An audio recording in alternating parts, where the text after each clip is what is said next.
Marci Hamilton, and we are going to be talking about your career path and your educational background and any advice you might have for women in college who are looking to get into positions of leadership.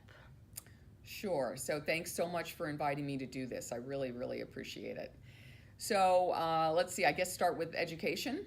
And I was educated in the public schools in Texas and then Wheaton, Illinois, and then went to Vanderbilt University. And I'm going to be honest, I went to Vanderbilt University because I did not want to be cold anymore in Chicago. And absolutely loved it and was very lucky to meet my husband there. After Vanderbilt, I went to grad school. I originally was going to go to Harvard Business School and was accepted, and then worked for a year in business and realized I really hated it.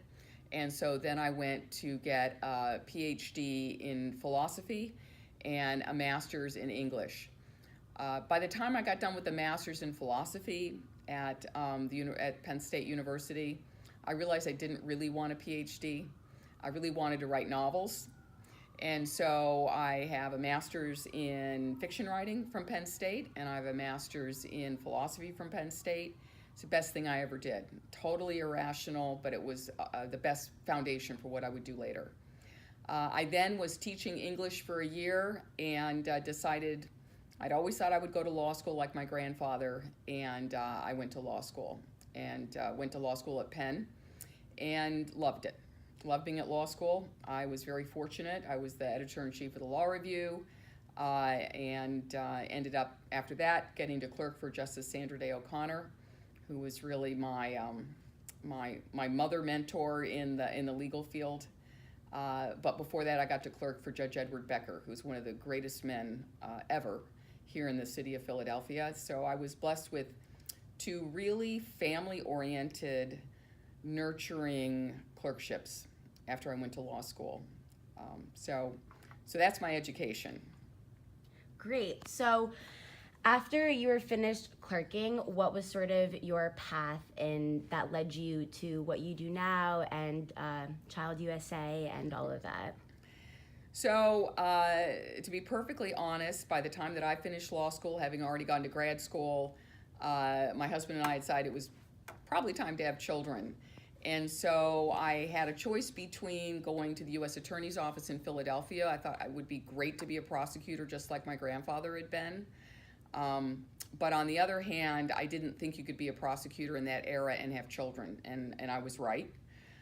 They gave 2 weeks vacation for a newborn.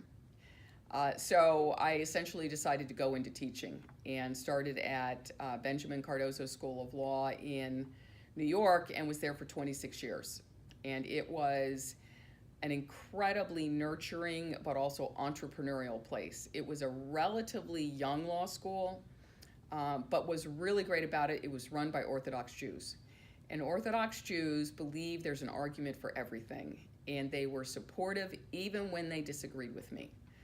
So it was the perfect fit for me.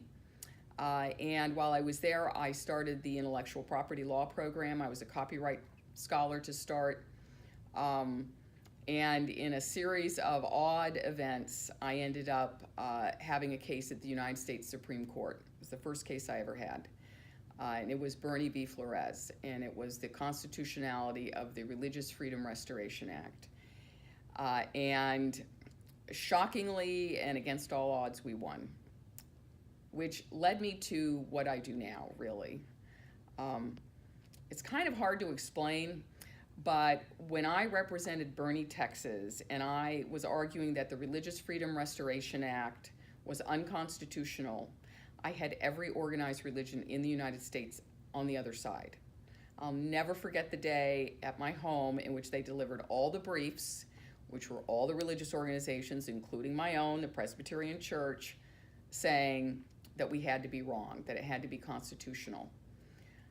After we won, all of a sudden, I started being contacted by people who deal with issues involving harm to children and harms in other ways. I mean, I never knew that anybody lobbied against religious organizations, but it turned out the American Academy of Pediatrics did, And so did the National Association of Regulatory Agencies, which oversees summer camps for children. Organizations that deal with medical care for children, like Child Inc., which is the precursor to Child USA. All of these people started contacting me. I was the first law professor in the country who was taking the side that was not on the side of the organized religions. And at first I wasn't very comfortable with it, but then I realized it was my calling, and they were educating me and I had to listen. And so I became a specialist in religious groups that break the law. And the fact that I was a specialist in that at that time really, that's what ended up changing my career the most, because when the clergy sex abuse scandal hit, I was the law professor in the country who was critical of religious groups for hurting other people, and this was as much harm as you could do to someone. And so I was contacted by lawyers all over the country to represent the victims on the First Amendment claims. And the more I learned, the more I was troubled about the way in which children were being harmed in religious homes, whether it was faith healing or whether it was clergy sex abuse. It was neglect in some cases. There were cases in which babies were being born and out of religious belief they were being fed lettuce and then they died. You just couldn't turn away from that. It changed my whole career. And so I began to focus on children, and it is several years into it, a decade or so into it, I realized that it was really just child harm that I was concerned about. It wasn't just religious groups, it was all over, and that we have sex abuse in 1 in 6 boys and 1 in 4 girls. It's just ridiculous. And so I turned to arguing for justice for the victims and for changing the institutions that endanger them. And as a result, I left Cardozo and was blessed to come here at Penn and to start Child USA. CHILD stands for Children's Healthcare as a Legal Duty. And so now I get to teach law, religion, and politics, which I love, to undergrads, and I get to be an advocate to help children be protected. So I have been blessed in my entire career. Awesome.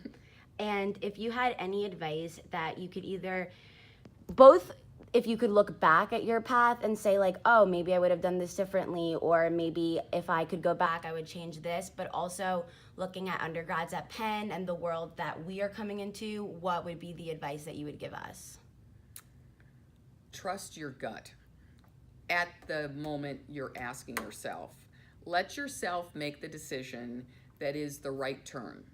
Let yourself not follow the path that you're supposed to follow. If I had followed the path that my generation said I was supposed to follow, I would have gone to Harvard's business school, and I would have been the most miserable rich person in America. I would have hated it.